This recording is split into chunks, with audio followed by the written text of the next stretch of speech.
Welcome to Luca is a Billionaire, where the only thing I invest in is your answers.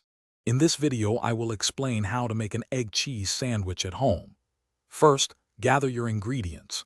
You'll need 2 slices of your favorite bread, 1 fresh egg, and 1 slice of cheese. Don't forget a little butter or oil for the pan, and some salt and pepper to season your egg. Having everything ready makes the cooking process smooth and enjoyable for everyone. Now let's cook that egg perfectly. Place a non-stick pan on your stove and heat it over medium heat. Add a small amount of butter or oil. Once warm, crack 1 egg directly into the pan.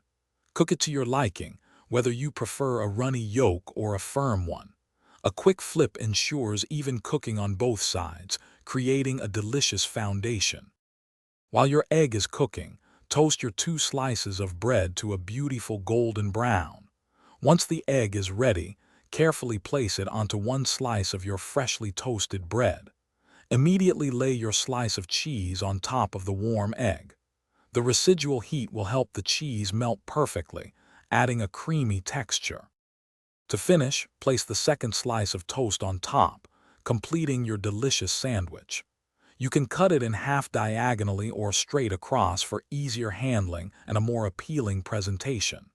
Now, your homemade egg and cheese sandwich is ready to enjoy. For more great tips and deals, including a link to the new Kindle Paperwhite, be sure to check the description below this video. Thanks for watching and please subscribe. It's the best investment you'll ever make.